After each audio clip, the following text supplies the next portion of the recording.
saludamos nuevamente. Estamos ya iniciando el capítulo 3. Hemos terminado el estudio del capítulo 2, las primeras 4 iglesias que nos llevaron hasta la condición de la iglesia justo antes de que Jesús venga, que vemos una iglesia llega, se contamina y termina siendo una iglesia apóstata. Y los mensajes de las iglesias pues son para nosotros, para hoy en día. Jesucristo dijo al principio en el capítulo 1 que esta es la revelación. Nos dice el versículo 1 del capítulo 1, es la revelación de Jesucristo que Dios le dio para manifestar a sus siervos las cosas que deben de suceder pronto. Y si nosotros estamos aquí en este año 2025 y nosotros leemos eso, ese mensaje es para nosotros, de las cosas que van a suceder pronto.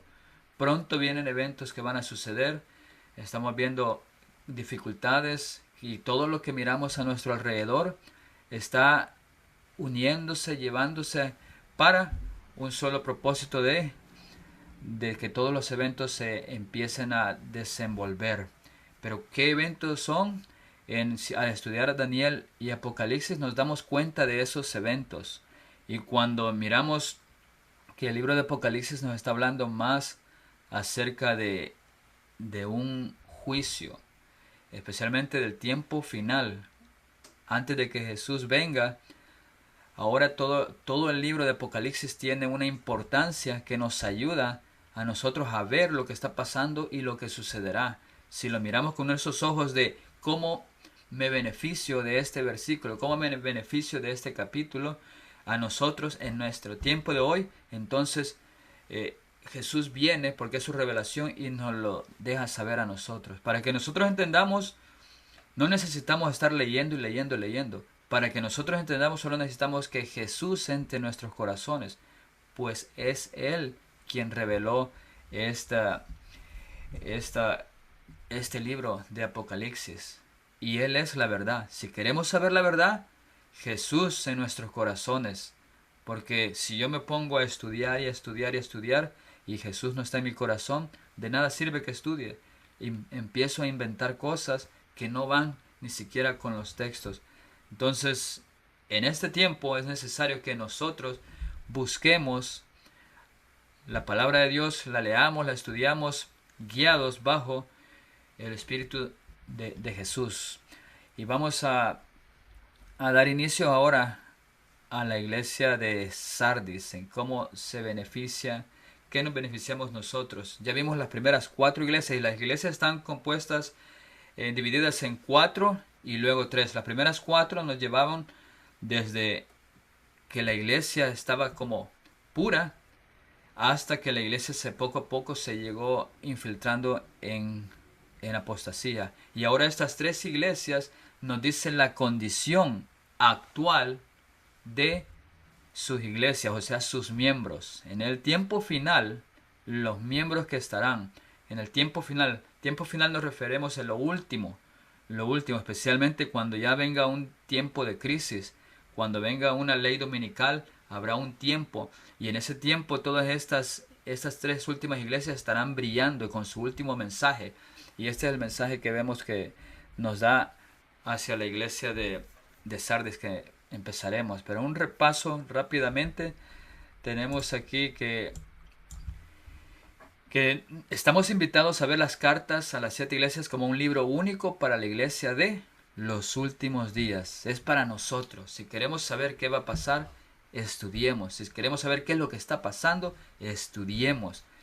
Y ahí encontraremos, nos dice, advertencias. Hay consejos, promesas y esperanzas a propósito de cada posible situación que existe o se presente. Lo que nosotros vivimos a nuestro alrededor, si vamos a la iglesia o si no vamos o si en línea, todo eso tiene que ver, podemos encajar nosotros con cada situación que sea posible, porque Dios dio un mensaje para todo eso. Y en el capítulo 2 estudiamos Efeso, que era una iglesia inactiva de amor propio y legalismo. Se empezó a levantar el legalismo. Vemos que la iglesia nace pura, y no permite la infiltración del diablo, pero poco a poco se va enfriando en su amor. Esmirna es la iglesia perseguida. Y el diablo se enfurece contra la iglesia y Dios permite que sufre persecución. Pérgamo empieza la apostasía, iglesia comprometida porque está tolerando el pecado. Y ya esta iglesia ya está habitando en territorio dominado por el diablo. Toleran falsas doctrinas. Las falsas doctrinas las traen y ahora las toleran. Lo que se resistían del mundo lo están permitiendo en la iglesia. Y las iglesias se unen con el Estado cometiendo una fornicación apocalíptica. Y Tiatira pues es ya la congregación comprometida, que es un símbolo de Babilonia, donde ya hay una unificación de iglesia y Estado también. Y esta iglesia tiene a Jezabel en medio de ella, que está enseñando y seduciendo a los hijos de Dios. Y eso es lo más peor, que los miembros confían en la iglesia, en sus líderes, y están dispuestos a obedecer. Pero eso es lo peor, porque los líderes ahora son los que están enseñando y desviando a los hijos de Dios de la verdad. Y también durante la Edad Media, la iglesia apóstata del Vaticano, que nació simbólicamente como hijo de la fornicación apocalíptica. Vemos que cómo se asemeja a la iglesia que estará ahorita en nuestro tiempo, en la que hemos llegado, que es una iglesia de total apostasía. Y vamos a iniciar, vamos a leer los primeros versículos de Sardis, que está en el capítulo 3 del versículo 1 al 6. Si alguien me quiere ayudar a leer estos versículos.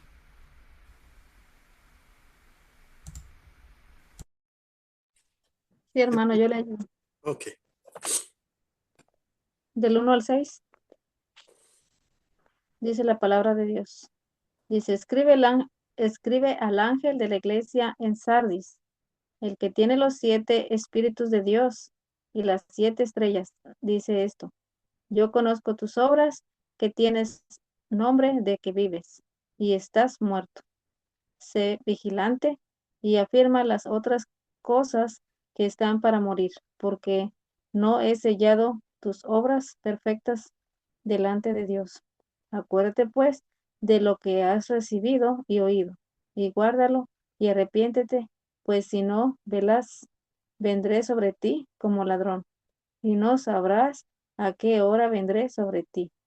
Pero tienes unas pocas personas en Sardis que no han manchado sus vestiduras y andarán conmigo en vestiduras blancas, porque son dignas. El que venciere será vestido de vestiduras blancas, y no borraré su nombre del libro de la vida, y confesaré su nombre delante de mi Padre y delante de sus ángeles. El que tiene oído, oiga lo que el Espíritu dice a la iglesia, a las iglesias. Amén. Amén. Amén, así es. Estamos viendo que en esta iglesia nos está hablando también en términos también de juicio, que se está viviendo un juicio. Y tenemos aquí un poco de la descripción acerca de lo que es la iglesia de Sardis, como en el tiempo allá atrás lo que lo describe. Y esa Sardis vemos que es la congregación de la hipocresía, que está promoviendo un falso evangelio. Y esa es la condición que estarán en el pueblo final, en el tiempo final. Habrán personas que estarán promoviendo un falso evangelio. Y aquí vemos brevemente la geografía y también dice que Sardis estaba encaramado en una meseta de 1500 pies sobre el suelo del valle. La meseta limitaba inicialmente el tamaño de la ciudad y sus paredes escarpadas la convirtieron en una fortaleza natural. Esto sirvió bien hasta que la ciudad se expandió a las llanuras bajas. Hay mucha descripción que podemos encontrar en la historia acerca de la iglesia de Sardis. Y en la religión vemos que pareciera que existió una comunidad judía rica dentro de Sardis. Un templo fue erigido para el culto al emperador después del terremoto del año 17 después de Cristo, en honor a la ayuda que dieron los romanos. La religión principal parece ser la de Anatolia, que honraba las fuerzas de la naturaleza. Cibeles era la deidad patrona y se construyó un templo para el dios de Artemisa. Ahí se concentraron en la vida y la muerte. Su dios supuestamente podía dar vida a las personas a través de aguas termales cercanas a la ciudad. Y aquí vemos en esta como gráfica sobre la iglesia de Sardis, que es la quinta de las 7 iglesias del Apocalipsis. Y esta podemos ver que está para el tiempo del fin. Y en ese tiempo del fin sabemos que ya hay un juicio, se está llevando un juicio. El juicio empezó desde 1844 con el juicio de los muertos, que pronto está a venir el juicio de los vivos. Y en 1798 vimos que la herida mortal del papado del Vaticano fue que sucedió. Y desde ese tiempo hasta el cierre de la gracia podemos ver que esta iglesia está llevándose a cabo. Y esta iglesia también representa al protestantismo apóstata y las enseñanzas de ese protestantismo apóstata.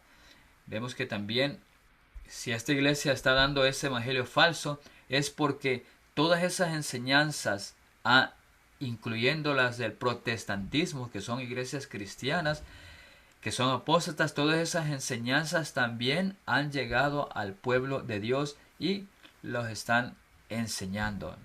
Es una hipocresía. Y Sardis es del 1798 hasta no sabemos cuándo, porque no sabemos cuándo se cerrará la gracia. Y esto representa también la iglesia de la Reforma, y siendo la segunda fase de Tiatira, aquella iglesia de la cual Cristo dijo: a sus hijos heriré de muerte, y que ahora está descrita con palabras similares, que dice: tienes nombre de que vives y estás muerto. Nos dice el versículo 1: escribe al ángel de la iglesia en Sardis. Y es fácil armonizar el pensamiento representado en estos versículos con la Reforma en el tiempo cuando la iglesia fue revitalizada, un movimiento que ciertamente contó con la aprobación de Dios. Pero tengamos en cuenta que las acusaciones dirigidas a Sardis son casi totalmente negativas, con la piedad fingida parece ser el defecto del carácter más destacado. Y eso debería recordarnos que estos mensajes se extienden hasta el final de los tiempos y se aplican hoy. Hoy podemos revivir todos estos mensajes que son para nosotros. Y eso es lo que está escribiendo. Se dice: escribe al ángel en la iglesia en Sardis. Y ángel nos está representando un mensajero o un líder, quiere decir ángeles. Y ahora dice: el que tiene los 7 espíritus de Dios y las 7 estrellas. Esta es otra característica de Jesús. Jesús es el que está hablando, y ahora dice: él es el que tiene los 7 espíritus de Dios y las 7 estrellas. Y esos 7 espíritus proceden de los 7 ojos del Cordero enviados a toda la tierra. Lo miramos en Apocalipsis 5:6 y Zacarías 3:9, que dice, 5:6 dice Apocalipsis: y miré y vi que en medio del trono y de los 4 seres vivientes y en medio de los ancianos estaba en pie un cordero como inmolado, que tenía 7 cuernos. Ahí nos está dando la descripción Juan de lo que él vio cuando él estaba en visión. En el capítulo 5 expanderemos más sobre esto. Y él lo estaba viendo, a los 4 seres vivientes, a los ancianos, y luego ve a un cordero que tenía 7 cuernos, y dice: y 7 ojos, los cuales son los 7 espíritus de Dios enviados por toda la tierra. Los ojos nos sirven para ver. O sea que este cordero, Jesús, conoce todo, está viendo, y lo ve por medio de los espíritus. ¿Qué son los espíritus? Son ángeles. Y nos dice Zacarías 3:9: porque he aquí aquella piedra que puse delante de Josué, sobre esta única piedra hay 7 ojos. He aquí Yo grabaré su escultura, dice Jehová de los ejércitos, y quitaré el pecado de la tierra en un día. Entonces, los ojos son para ver, y Él conoce el pecado y todo lo que hace la humanidad. Por eso dice, quitaré del pecado de la tierra en un día. Y aquí vemos Apocalipsis también 8.2, nos dice que cuando Juan estaba viendo la visión en el trono, nos dice aquí en el capítulo 8, versículo 2, y vi a los 7 ángeles que estaban en pie ante Dios y se le dieron 7 trompetas. Entonces tenemos que Juan está viendo los que están allá en el cielo, en esta escena de juicio que está sucediendo. Mira Juan todo eso y mira que estaban los ancianos, estaba también los 4 seres vivientes y dice que ahí también estaban 7 ángeles. Ángeles también es lo mismo de espíritu. Había 7 espíritus enfrente de el trono. Estaban los 4 seres vivientes, los 24 ancianos, y ahí estaba de pie, un cordero como inmolado, que tenía 7 cuernos, dando la descripción. Todo esto son características de Jesús, cómo se representa. Y aquí se los relaciona con las 7 estrellas, que en el capítulo 1, versículo 16, están en su mano derecha. Y estas estrellas que representan a los ángeles o líderes de sus 7 iglesias. Vemos que Cristo se representa a Sardis, teniendo el control de sus iglesias, que su presencia está con ellos, quien conoce y mira todas sus obras en las iglesias. Y ese es Jesús. Estamos viendo un escenario de juicio y Jesús nos dice, conozco sus obras. Él tiene los 7 espíritus de Dios, queriendo decir, Él conoce. Él está aquí por medio de su Espíritu Santo. Él mira todo lo que está sucediendo. Mira nuestro corazón. Nos dice en el Ministerio de Publicaciones, en la página 190, nos dice que aquel que me da instrucciones para su pueblo me ha repetido con frecuencia los mensajes a las iglesias de Éfeso y Sardis. Esos mensajes se repiten que son para nosotros. Tenemos que ver qué está pasando y entender lo que está pasando. Nos dice esta cita en el Apocalipsis, la revelación que fue dada a Juan, leemos acerca de algunos que tenían nombre que vivían aunque estaban muertos. Si hay muchas personas tales en nuestro pueblo y muchos que pretenden estar vivos y sin embargo están muertos. Hermanos míos, a menos que el Espíritu Santo como principio vital os esté inspirando a obedecer sus impulsos y a depender de su influencia, trabajando con la fuerza divina, mi mensaje de parte de Dios para vosotros es: estáis bajo un engaño que resultará fatal para vuestras almas. Debéis convertiros, debéis recibir luz antes de dar luz. Colocaos bajo los brillantes rayos del sol de justicia. Esto está en Testimonio para los Ministros, la página 155. Entonces, esta iglesia también representa eso, que dice que están en vida, pero están muertos. Y muchas veces podemos encontrar eso, que las personas, nosotros como seres humanos, podemos dar algo exterior, representar a lo exterior algo, pero por dentro nosotros somos diferentes.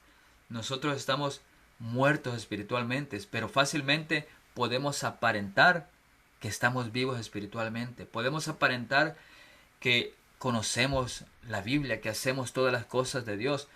Y especialmente cuando vamos a reunirnos con los hermanos, podemos aparentar todo eso.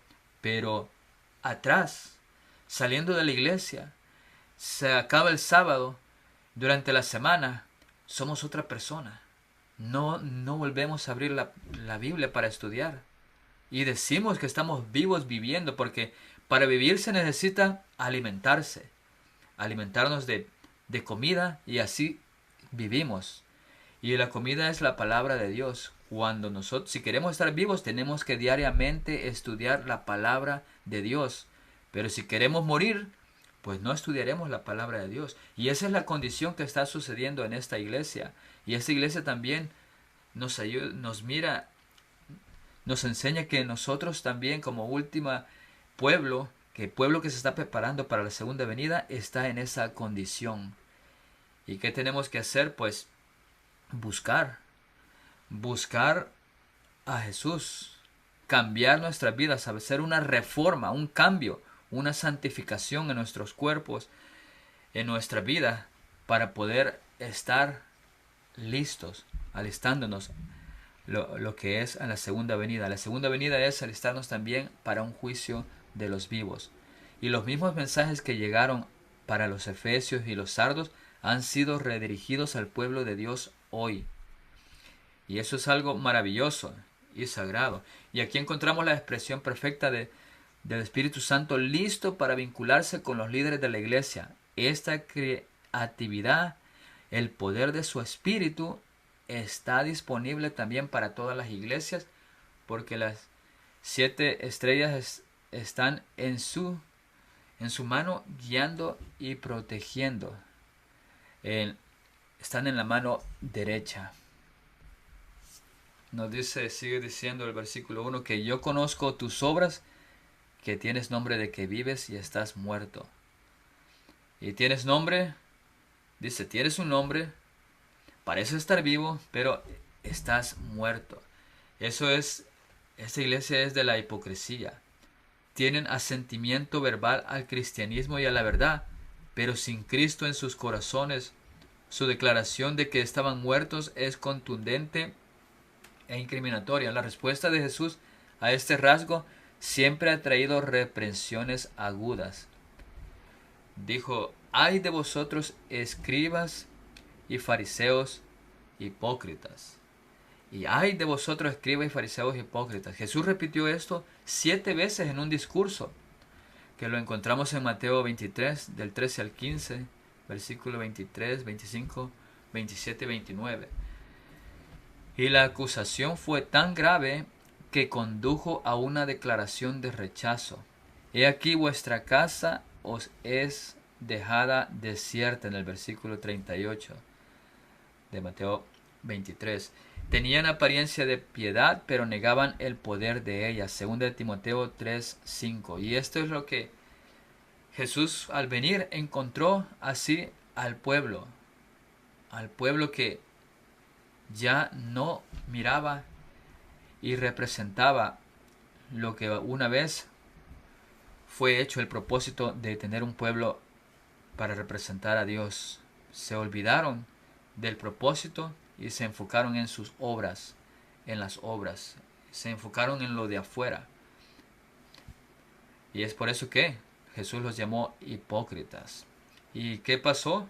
Dijo, he aquí vuestra casa os he dejada desierta. Vemos cómo terminó Jerusalén destruida, el templo destruida. El pueblo judío pues terminó apartándose, negando, y cayó una maldición sobre ellos.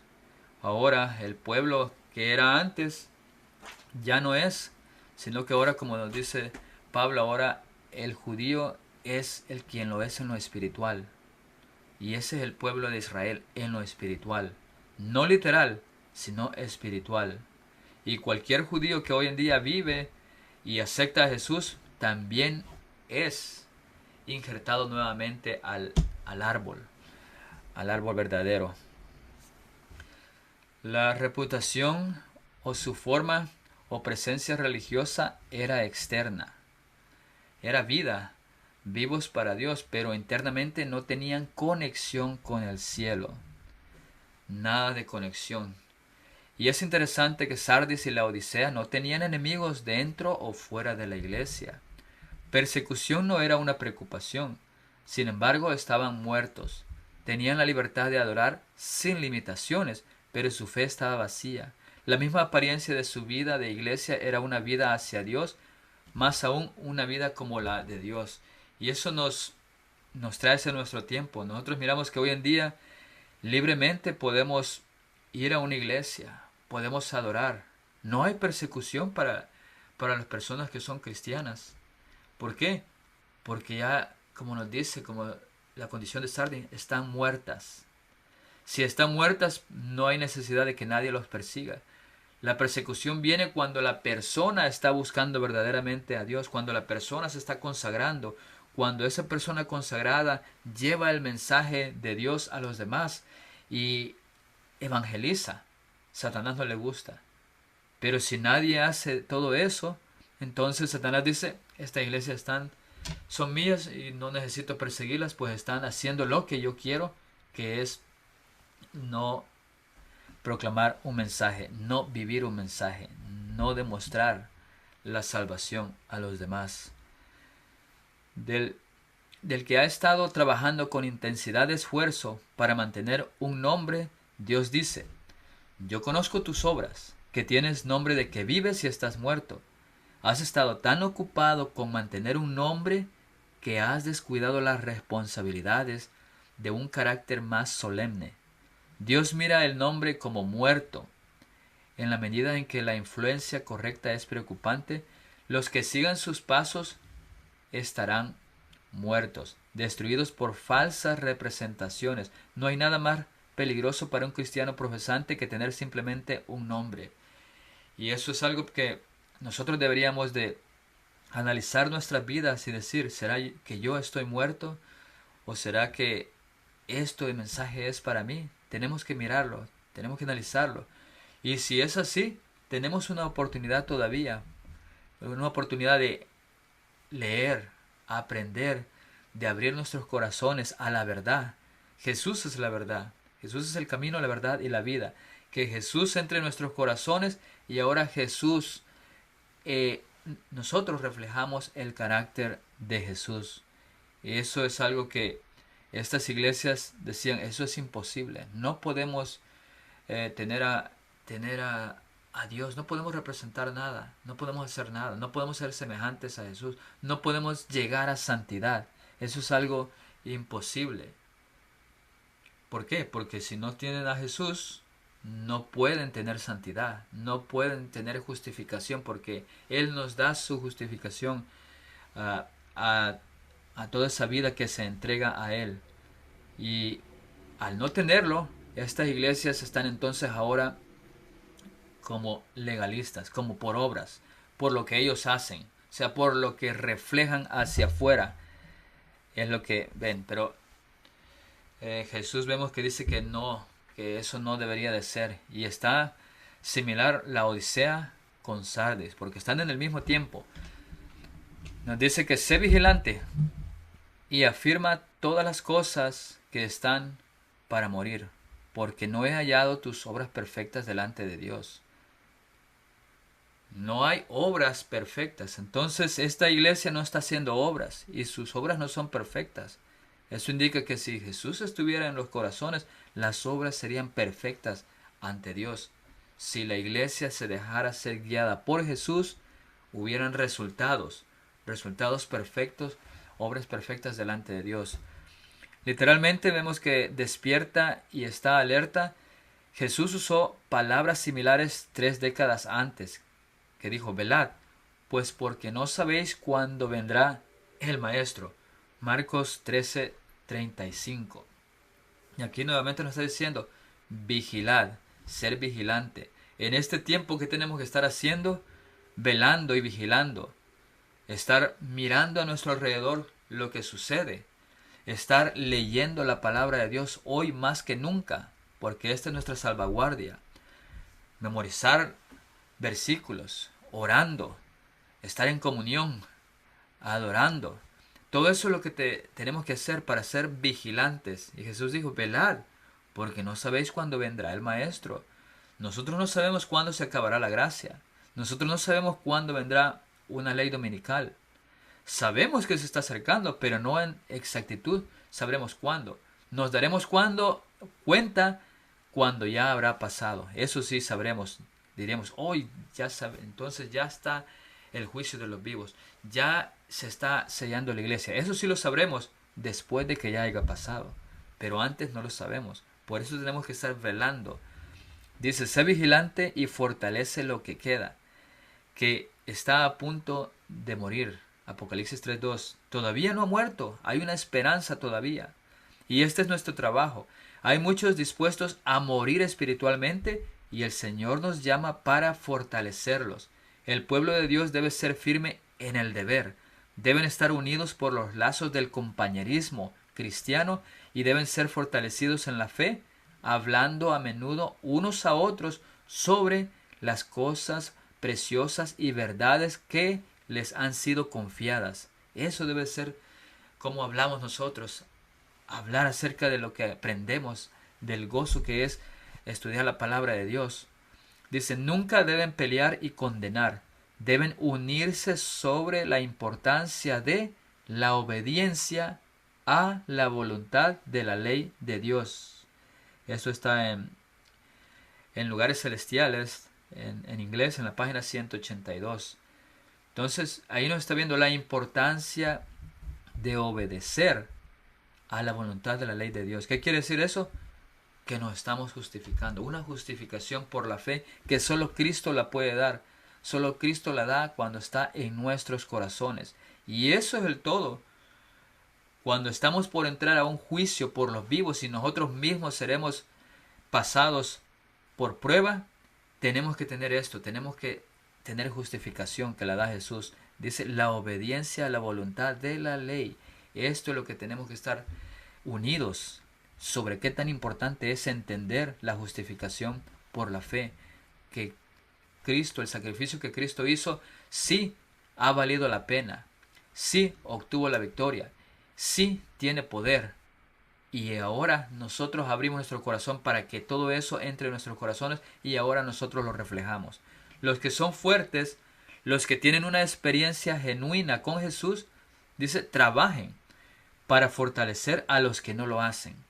Estén atentos a cada oportunidad que tengan para traer nueva fe, esperanza y confianza a los que mueren en pecado. Porque si hay personas fuertes que están viviendo como Jesús dice, y a esas personas se les dice, ustedes también pueden ayudar a estos hermanos que han sido engañados, porque en esta iglesia se ha sido engañado. Y sigue diciendo el versículo 2, porque no he hallado tus obras perfectas delante de Dios. Y esta frase levanta una vista de cualquier reacción humana a la reprensión de Jesús y hace claro dónde está el estándar. Estas personas eran egoístas, amadas como los fariseos. Los elogios externos a la religiosidad y probablemente estaban ocupados en hacer. Es un letargo espiritual que acechaba su propio ser. Sin embargo, parecían ciegos a sus problemas. Y a veces muchas veces como vemos que en este tiempo el pueblo también ha participado del vino de Babilonia y está embriagado por las enseñanzas babilónicas. Y el que está embriagado no puede escuchar, no puede. Por mucho que se le diga esto es de esta forma, la persona dirá no es así y encierra su corazón. Y al encerrar el corazón nadie puede hacer nada. El único que puede entrar es Jesús. El único que puede tocar ese corazón es Jesús. Y el ser humano tiene que permitirle a Jesús que entre. Y Jesús deja en claro que el estándar es delante de Dios. El intenso bullicio de la vida de la iglesia es una actividad eficiente de obras cuando se compara con los ideales espirituales de Dios. Esta iglesia miramos que lo importante era las cosas para verse así bien, lo que el hombre mira, lo exterior, lo que el hombre mira. Hacían las obras para que el hombre mirara y dijeran, estos hermanos o estos miembros o este pueblo hace tantas cosas muy buenas, lo miramos. Para ellos, esta iglesia lo importante es el hacer, el que lo que los demás miran. Pero aquí nos dice, esas obras deben estar delante de Dios, no delante de los hombres. Los hombres no son nada. Dios es el que tiene el ideal. A Dios tenemos que presentarnos ante lo que hacemos. Todo lo que hacemos tiene que ser hacia Dios, para Dios. Porque eso es lo que llegará delante de Dios. En el juicio pasará el nombre de la persona y se mirará. Y todas las obras estarán ahí delante de Dios. Todo lo que hemos hecho fue hecho para Dios, no para el hombre. A nosotros no nos debería de importar lo que los hombres nos dicen hacia nosotros, si los hombres nos califican de bien o mal, si los hombres no quieren que uno haga unas cosas o otras, no. Lo importante que debe ser es que nosotros seamos aceptos delante de Dios. Y aunque fueron suficientes para darles un nombre ante los hombres, fueron tristemente deficientes ante Dios. Las obras que agradaban a Dios deben proceder de una motivación de fe viva, una fe que obviamente faltaba en esta iglesia. ¿Por qué no había fe? Porque Jesús no estaba ahí. Y esta no es la imagen de una iglesia en Sardis que estaba en camino y aún no había llegado. Desafortunadamente estaba estancada y no iba a ninguna parte. Delante de mi Dios, nos dice, es un recordatorio de que la evaluación de Dios es muy diferente a la del hombre. El hombre mira la apariencia exterior, pero Dios mira el corazón. Y eso también nos ve que es parte de un juicio, que todo está ante el juez. Sigue diciendo el versículo 3, acuérdate pues de lo que has recibido y oído, y guárdalo y arrepiéntete. Recuerda, hay algo recomendable en su pasado que pueden recordar. Era algo que habían escuchado y recibido como importante.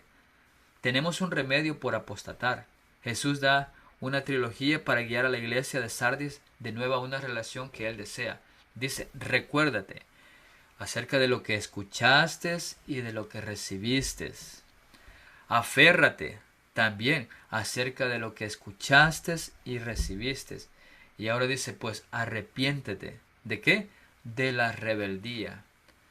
Y eso es lo que el consejo para nosotros. Si nosotros estamos en esa condición o no nos sentimos, vamos a la iglesia o leemos la Biblia, o no tenemos ganas porque Satanás ha traído tantas cosas para apartarnos de esas motivaciones, de ese gozo que está en leer la palabra de Dios, en las cosas espirituales, en buscar las cosas espirituales que nos da gozo. Entonces podemos decir, esto es para nosotros que Jesús nos dice, recuérdate lo que escuchaste y recibiste. Recordémonos cuando nosotros entramos al Evangelio, cuando nosotros aprendimos de la verdad. Todo lo que escuchamos y aprendimos y lo recibimos, todo eso, dice, acuérdense de todo eso. Y nada ha cambiado acerca de la verdad del Evangelio. Lo que se recibió en un periodo corto de tiempo en el pasado sigue siendo el ideal aún hoy. Trae esas verdades eternas de vuelta a tu corazón y aférrate fuertemente a ellas. Arrepiéntanse de la rebeldía que han tenido con urgencia. Recordemos que estas iglesias, Tiatira y también Sardis, que también está en esa condición, está en apostasía. Por eso dice, recuerda, vuelve al original, recuerda lo que es importante. Allí estaré yo. Y abre el corazón a mí, dice Jesús, y yo entraré y te enseñaré el camino, lo que debes hacer, cómo podrás llegar, cómo tirar todas esas enseñanzas erróneas, ese falso evangelio que hemos creído y hemos defendido, pero Jesús dice, yo les ayudaré. Recuerden, las imágenes sugieren que su tiempo de gracia se estaba cortando. La invitación es exactamente lo que nos llega hoy. Echa mano de la señal anterior de nuestra fe y arrepentirse, apartarse del pecado. Eso es lo que tenemos que hacer. Dice, guárdalo. En esta cita nos dice que debemos aferrarnos y vivir a la altura de toda la luz que recibimos del cielo. ¿Por qué? Porque Dios quiere que captemos la verdad eterna y actuemos como su mano amiga al comunicar la luz a aquellos que no están familiarizados con su amor por ellos. Cuando te entregaste a Cristo, hiciste una promesa en la presencia del Padre, del Hijo y del Espíritu Santo, los tres grandes dignatarios personales del cielo. Nos dice, aférrate a esta promesa. Esto lo encontramos en esta cita de Hijos y hijas de Dios, página 355. Entonces tenemos que aferrarnos a todo lo que aprendimos y tenemos que compartirlos. Hemos hecho una promesa con Dios. Dios fue el que ha dado todo. Jesús vino a morir por nosotros. Y Él ha dado su Espíritu para que nosotros podamos vivir esa vida que Él quiere darnos, impartirnos. Dice, arrepiéntate. Y arrepentirse da el tercer paso en el camino hacia la recuperación espiritual para esta iglesia. A diferencia de los dos primeros mandatos, que requieren una perspectiva de atención mental continua, esta exige un cambio rápido y decisivo de pensamiento y comportamiento. Los sardos necesitaban recordar continuamente cómo habían recibido y oído el Evangelio, prestar continua y ferviente atención a la necesidad de fortalecer los restos de la vitalidad espiritual y arrepentirse en ese mismo momento en confesión y alejamiento de su letargo espiritual. Al igual que la iglesia de Éfeso, debían recordar su perspectiva y sus logros anteriores y dar la vuelta inmediatamente para volver a esa condición. Y esto va para todos, para todo aquel que se considera hijo de Dios, que es cristiano, no importa la religión que sea. Para eso está. Nosotros debemos de buscar nuevamente la verdad. Dice esta cita, he sido instruida para hablar con autoridad a nuestro pueblo, para gritar en voz alta y no escatimar, porque hay muchos que son como los descritos en el mensaje a la iglesia en Sardis. O sea, nos está diciendo a nosotros. Y hay muchos que son de esa forma, descritos con las características de esta iglesia. Eso está en los materiales de 1888, la página 1975. También nos dice que las interpretaciones humanas, la aceptación de fábulas, arruinarán vuestra fe, confundirán vuestro entendimiento y anularán vuestra fe en Jesucristo. Porque eso es lo que tenía esta iglesia. Sardis también estaban en apostasía de creencias. Por eso nos dice que esas interpretaciones humanas, estamos aceptando fábulas que no lo encontramos en un escrito está, no lo encontramos en la palabra de Dios. Y todo eso desmoraliza nuestra fe. No tenemos fe. Ya no hay fe porque Jesús no ha entrado. Solo hay confusión. Por eso nos dice, salid de ella, pueblo mío, salid de Babilonia, salid de la confusión. Y eso dice, anulará vuestra fe en Jesucristo. Si nosotros seguimos creyendo lo falso, eventualmente no podremos abrir el corazón a Jesús, porque ya no lo podremos ver. Ya hemos sido engañados. Dice, estudiad diligentemente el tercer capítulo del Apocalipsis. Ese es este capítulo. En él se señala el peligro de perder el control de las cosas que habéis oído y aprendido de la fuente de toda luz. Dice, recuerda lo que has recibido y oído, guárdalo y arrepiéntete. ¿Por qué arrepentirse? Porque han aparecido faltas en forma de teorías tan sutiles que por la influencia de mente sobre mente, mediante la intervención de aquellos que se han apartado de la fe, el astuto enemigo hará que imperceptiblemente os impregne del espíritu que os apartará de la fe, o sea, un espíritu diferente, no de Jesús, sino el espíritu del enemigo, el mismo Satanás impartiendo su espíritu. Entonces nos dice que tenemos que ver, tenemos que despertar, tenemos que recordar todo lo que hemos recibido, volver a lo original. Esto está en el tomo 12 de Manuscritos Liberados, la página 126. Y la iglesia de Sardis se había alejado del verdadero evangelio. Los atraían nuevas ideas sobre el cristianismo. La fe en Jesús y sus transacciones restauradoras estaban casi perdidas. La lección está firmemente marcada para nosotros hoy. Albergaban ideas falsas sobre la salvación. Y esto nos vemos las características de la mayoría de los cristianos. Hoy dicen que ya somos salvos. Una vez salvos, ya somos salvos para siempre. No necesitamos hacer nada. Ya Cristo murió en la cruz, que obtuvo la victoria. Pero se les olvida que hay otra victoria al final del juicio de los vivos que obtiene Jesús también, que Él dice, hecho está. Entonces, tenemos algo que hacer. Esta es una carrera, un camino en el cual tenemos que ir caminando y movernos día a día. Es como la luz de la aurora que va en aumento hasta el día que es perfecto. Llegará ese día en nuestros corazones. No es lo mismo para todos. Algunos pueden ir avanzando más, algunos pueden ir más atrasados, pero van en el camino hacia la perfección. Algunos llegarán más antes, llegarán cuando Jesús more en los corazones. Cuando llegue la lluvia tardía en ese tiempo final, entonces serán sellados, entonces se mirará y se reflejará la iglesia victoriosa. Estamos en la iglesia militante, que tiene altas y bajas, pero llegará ese tiempo donde su pueblo será sellado y habrá una iglesia perfecta. Sigue diciendo el versículo 3, pues si no velas, vendré a ti como ladrón y no sabrás a qué hora vendré sobre ti. Esta nuevamente es una característica de la iglesia de Sardis y de nuestra condición hoy también. Y este es su incentivo, su venida a ellos. Esto tiene un vínculo con el capítulo 1, versículo 7, que se relaciona con la segunda venida. El regreso de Jesús siempre ha sido un tema de urgencia. Por tanto, también vosotros estáis preparados, porque a la hora que no pensáis, vendrá el Hijo del Hombre. Y eso es urgencia porque para nosotros, si morimos hoy, para nosotros entonces habrá venido la segunda venida. Porque en un abrir y cerrar de ojos nosotros seremos llevados hacia el tiempo cuando Jesús viene. Entonces tenemos que estar preparados hoy.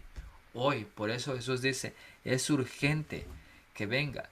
Nunca el mensaje nos dice, no nos preocupemos, Jesús no viene todavía. No nos preocupemos, Jesús vendrá en 100 años, 1000 años. Ese no es el mensaje que debemos de dar, ese es el mensaje del enemigo. Y hay un desafío lingüístico en esta fraseología venidera. Se representa como condicional, pero una mirada cercana a por tanto, si no velas, sugiere que su venida no es condicional, como cuestionan algunos comentarios, sino que su venida es como un ladrón. Pablo verifica este concepto. Dice, mas vosotros, hermanos, no estáis en tinieblas, para que ese día te sorprenda como ladrón. Primera de Tesalonicenses 5:4. Las opciones es prepararse para su venida o será sorpresida. Si nosotros no nos estamos preparando, nos va a aparecer una sorpresa que digan, oh, hay una ley de adoración, pero no es en el día de Dios, en el verdadero día, sino en otro día. O que miremos que están pasando cosas que nos están llevando hacia el tiempo final. Si nosotros no estamos velando, no abriremos nuestros ojos, no pensaremos y cuando ya lo miremos será muy tarde. Eso es lo que nos está diciendo cuando tenemos que velar, o si no, en la segunda venida. Los eventos de la segunda venida que empiezan con un evento cuando el cierre de la gracia por su pueblo primeramente, que es un sellamiento, que es una ley dominical, entonces empiezan a dar, todo eso ya es la segunda venida. Todos esos eventos van corridos hasta que Jesús venga. El no despertar los expuso a una venida sorpresa del Señor. Su venir como ladrón a Sardis ha sido objeto de las mismas dos interpretaciones que su venida a Éfeso. Algunos lo han hecho una venida especial en juicio sobre esta iglesia en Sardis, reconociendo que la fórmula de venir como ladrón suele aplicarse a lo repentino de la segunda venida de Cristo. Ven la fórmula aplicada aquí a un advenimiento especial y parcial para el juicio de una sola iglesia. Y por eso vemos que en Éfeso se inicia. Está dando un mensaje que se iniciará el juicio. Y para nosotros sería el juicio de los vivos, porque el juicio de los muertos ya inició. Pero vendrá ese juicio y si nosotros estamos vivos tenemos que estar preparados. Y así como condición de pueblo en Éfeso son los mensajes, también en esta iglesia tiene que estar preparada. Se mira un juicio, pero ahora es individual. Ahora es a nosotros. No importa lo que nosotros estemos, que estamos en cierto pueblo, en cierta iglesia, en cierta religión, no importa. Este mensaje es para nosotros individual. porque así seremos salvados individualmente. Y estas astutas observaciones son percepciones notables del periodo escatológico. Hay dos venidas al final, y aquí nuevamente vienen las perspicaces revelaciones dadas en el espíritu de profecía. Miramos aquí, en una venida podemos ver que dice que es la llegada del juicio, se refiere. Dice, solemnes son las escenas relacionadas con la obra final de expiación. Incalculables son los intereses involucrados en ella. El juicio se lleva ahora delante en el santuario celestial. Esta obra se viene realizando desde hace muchos años. Pronto, dice, nadie sabe cuándo les tocará ser juzgados a los vivos. Pero eso sí, pronto. En la angustia presencia de Dios nuestras vidas deben ser examinadas. En este tiempo más que en cualquier otro conviene que toda alma preste atención a la advertencia del Salvador. Dice, velad y orad, porque no sabéis cuándo será el tiempo. Pues si no veláis, vendré sobre ti como ladrón y no sabrás a qué hora vendré sobre ti. Eso está en el libro de Cristo en su santuario, la página 122. Y aquí vemos que claramente se le está dando una aplicación al juicio. Por eso vemos que esa es su venida 1. Y venida 2 también nos está refiriendo a la segunda venida. Y la segunda aplicación es escatológica del periodo de tiempo, que es el tiempo del fin. El tiempo fin de Daniel 8 y 12 también nos dice esta cita, el mal siervo dice en su corazón, mi Señor tarda en venir. No dice que Cristo no vendrá. No se burla de la idea de su segunda venida, pero en su corazón y por sus acciones y palabras declara que la venida de su Señor tarda. Y eso nos puede pasar a nosotros, que tal vez no nos estamos dando cuenta, pero por lo que hacemos, por lo que decimos, por cómo vivimos, estamos diciendo, Jesús no viene todavía. Si nosotros queremos decir que Jesús viene, entonces vamos a vivir y vamos a proclamar, Jesús viene, Cristo viene con alegría. Todo lo que sucede es una alegría que Cristo está pronto a venir. Porque el siervo dice, no es que no crea que no vendrá, sino nada más lo retarda. Y eso es lo más malo. Dice, destierra del ánimo ajeno la convicción de que el Señor va a venir prestamente. Su influencia induce a los hombres a una demora presuntuosa y negligente. Los confirma en su mundanalidad y estupor. Las pasiones terrenales y los pensamientos corruptos se posesionan en su mente. El mal siervo come y bebe con los borrachos y se une con el mundo en la búsqueda de placeres. Hiere a sus consiervos acusando y condenando a los que son fieles a su maestro. Se asocia con el mundo. Siendo semejantes, participan juntos en la transgresión. Es una asimilación temible juntamente con el mundo. Queda entrampado. Se nos advierte, vendrá el Señor de aquel siervo a la hora que no sabe y le cortará por medio y pondrá su parte con los hipócritas. Eso está en el Diario de todas las gentes, la página 589. Y nos está diciendo que no debemos de vivir una vida amundanada.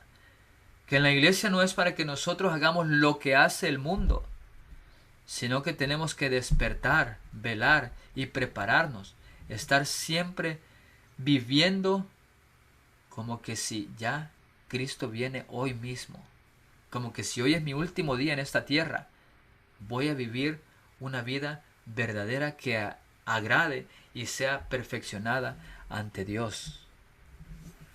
Dice, si no velares, vendré a ti como ladrón, y no sabrás en qué hora vendré a ti.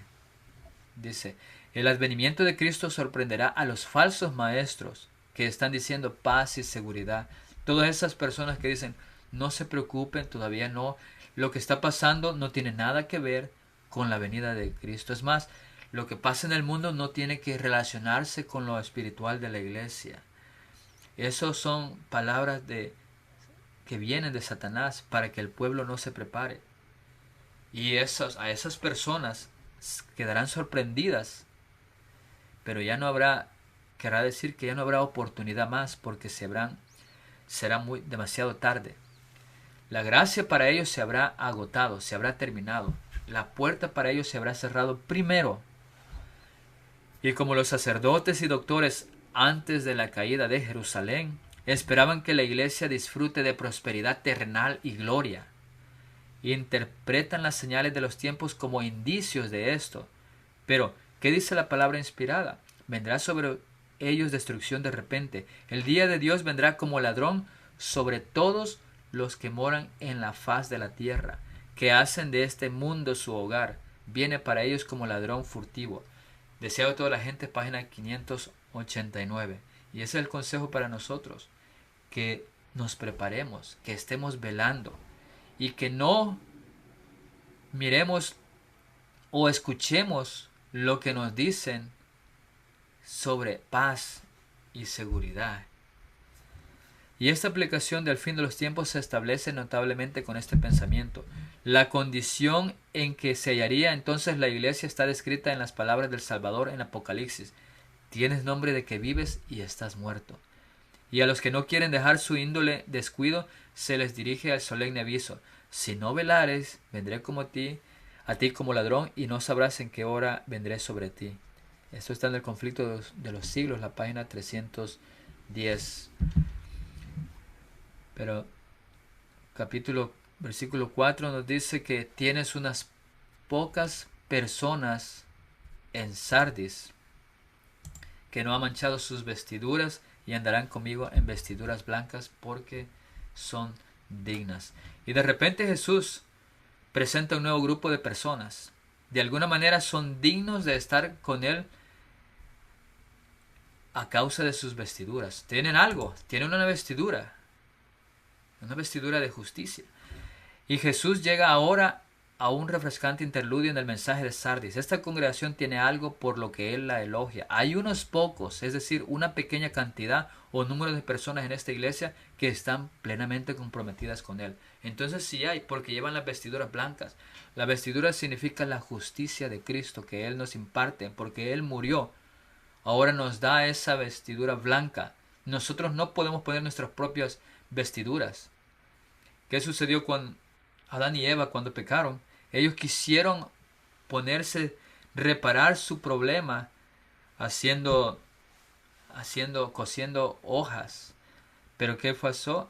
Jesús vino y los vistió por medio de un cordero, por medio de sacrificio. Eso es lo que nosotros tenemos. Nosotros tenemos que buscar la justicia de Cristo. Nosotros no somos nada. Nosotros no podemos hacer nada. Pero Cristo en nosotros sí nos ayuda y nos da esas vestiduras que ahora sí somos listos, preparados para presentarnos ante Dios. Dice, se nos da una visión sorprendente acerca de estos pocos individuos de quienes Jesús afirma que son dignos, es decir, que están preparados. Y nos dice esta cita, aquí se presenta un pequeño grupo que se confiesa digno delante del trono de Dios. No han tenido una religión al azar, sino una experiencia que ha demostrado que son tan fieles a sus principios como la brújula al polo. Eso está en escrito de Ellen White en el año 1909. Entonces estamos viendo que a pesar de que esta iglesia sigue la misma secuencia de Tiatira llegó hasta antes de la segunda venida, la condición del pueblo.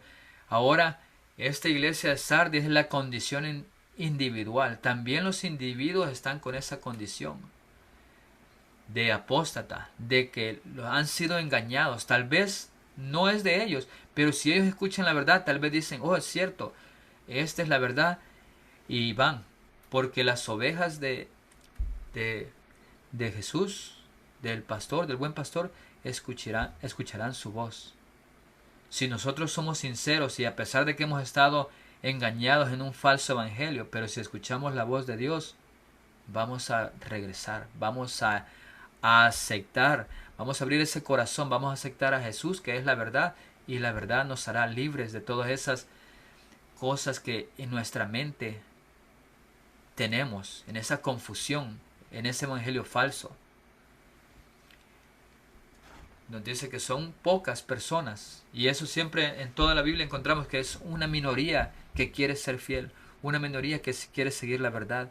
Y esa minoría también lo encontraremos más adelante, que es un remanente. En ese tiempo final, de predicación final, que es el fuerte pregón, habrá un remanente, también llamado como 144,000. Todo eso lo continuaremos estudiando más adelante.